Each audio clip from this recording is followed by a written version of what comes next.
Investisseurs, dans cette vidéo, on va mettre à jour l'analyse de Kering. Avant de commencer, pensez à vous abonner à la chaîne si ce n'est pas déjà fait. Merci d'avance et on commence tout de suite avec le cours de l'action Kering. Donc Kering, c'est un dossier recovery, il y a eu pas mal de soucis avec Gucci notamment. Et bien là, j'ai l'impression que ça rebondit depuis fin 2024. Donc est-ce que c'est le moment de se positionner sur l'action? On va regarder ça ensemble. Donc la dernière publication du chiffre d'affaires, c'est une décroissance de 12%. Donc attention, les chiffres que nous montre Coifin, c'est toujours en publié. Donc c'est jamais avec les ajustements, etc. Donc si vous voyez les différences, en général, c'est qu'il y a des ajustements dans les publications que donnent les groupes, mais Coifin prend la valeur telle que publiée. Donc décroissance de 12%, pas d'acquisition à signaler sur la période, peut-être 30 millions, ouais, voilà, bon, rien de significatif. Donc Kering, ça continue à décroître depuis 2023. Est-ce que le management va réussir à faire rebondir la top line? Eh bien, il faut questionner dans ce que dit les rapports financiers, il faut questionner ce que dit le management à ce propos. Donc on est sur des décroissances, c'est toujours dangereux d'être sur des décroissances parce que on a souvent un effet ciseau négatif sur les marges, et donc ça fait décroître les bénéfices nets ou les free cash flow si les deux sont équivalents. Alors, regardons les taux de marge. Taux de marge brut très bon, en absolu, on est sur du 73,8%, donc on est sur la médiane, on a un bon pouvoir de fixation des prix. Taux de marge d'EBITDA, c'est ce que je craignais, on est sur une baisse du taux de marge d'EBITDA, puisqu'on a un effet ciseau négatif, donc on n'arrive pas à compenser avec des gains d'efficience opérationnelle. Et donc ça se traduit sur une baisse du taux de marge d'EBITDA qui reste quand même à un niveau élevé de 27%. Et par contre le taux de marge net, lui, il a bien chuté et on n'est pas du tout sur un taux de marge net du luxe là, puisque 6,5%, c'est pas très élevé. On a les concurrents quand même qui sont sur des niveaux Hermès, bon c'est niveau stratosphérique. LVMH, ça doit être bien plus élevé, ça doit être sur du 20%, quelque chose comme ça.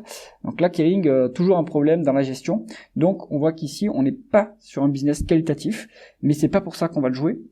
On joue pas à une action type qualité, enfin un investissement dans une action type qualité. Quand on prend du Kering, on joue spécifiquement un turnaround, un redressement d'entreprise. Donc on continue avec la conversion des bénéfices nets en free cash flow.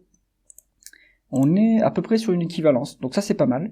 On n'a pas de perte dans la conversion en cash des bénéfices nets, donc ça c'est pas mal. On pourra utiliser les price earnings pour valoriser l'entreprise.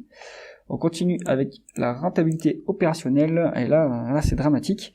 En médiane, on est sur du 12,5, ce qui est raisonnable, mais dernière publication, 6% de rentabilité, donc il n'y a pas de miracle, on perd des parts de marché, quoi. Donc quand on perd des parts de marché, la rentabilité s'en ressent. Et donc on a intérêt à ce que cette rentabilité rebondisse par la suite, sinon on va faire des pertes.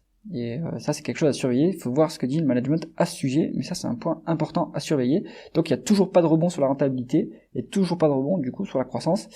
Attention sur le dossier. On continue avec l'endettement du groupe, l'endettement qui monte en flèche, on est sur 4 fois la dette nette sur EBITDA, là c'est vraiment trop pour ce secteur-là. On n'a pas de visibilité sur les free cash flow, donc on est à plus de 10 fois, on a 12 fois peut-être, 11-12 fois les free cash flow en termes de dette nette.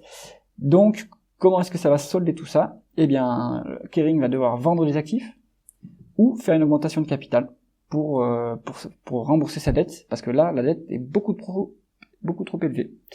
Donc on continue. Est-ce que l'actionnaire est bien traité? Je ne comprendrai pas qu'il y ait un dividende qui soit versé, mais il y a un dividende qui est versé, ce qui est ridicule, puisque les free cash flow sont de 1,4 milliard sur 12 mois, alors que le dividende, lui, il est à 1,720 milliard. Donc on s'endette pour payer le dividende. Ça booste bien la montée de la dette. On va acheter les actions depuis 2018. Et là, on a arrêté d'acheter des actions, parce qu'il n'y a plus de free cash flow, de toute façon, pour acheter des actions. Donc, problème, rendement de l'actionnaire, on peut regarder, mais ça n'a pas trop d'intérêt. Bon, 3,92%, je comprends pas le calcul. Pas très intéressant. Donc, d'abord, valorisation du dossier, il y a beaucoup de dettes. Donc, évidemment, le marché, voit que le dossier est dangereux. C'est pour ça que on a une valorisation qui est basse par rapport à l'historique et qui est pas du tout à un niveau du luxe, à un niveau de l'industrie du luxe. Donc si on regarde purement cet indicateur-là, on va pouvoir se dire que on est sur une entreprise qui est décotée. Mais si on regarde en price to free cash flow, on est aussi décoté en price to free cash flow, d'accord. Mais c'est un peu dangereux ce dossier. Ça va être la conclusion de Kering. Le marché a fait rebondir le cours de l'action parce que en fait on est sur une dégradation moins pire que prévu, mais on est toujours sur une dégradation. Donc moi je pense que c'est encore trop tôt pour entrer sur Kering. On voit que les free cash flow sont vraiment bas, et que pourquoi est-ce qu'on verse un dividende alors que on a besoin de ces free cash flow pour rembourser la dette. Là il va falloir couper le dividende, ça suffira même pas, il faudra vendre les actifs ou faire une augmentation de capital. Donc Kering c'est trop dangereux encore à ce stade, et je pense pas que c'est le moment de jouer encore le turnaround. Là c'est vraiment trop tôt. J'espère que cette analyse vous aura plu. Si c'est le cas, mettez un pouce vers le haut et pensez à vous abonner à la chaîne. À bientôt.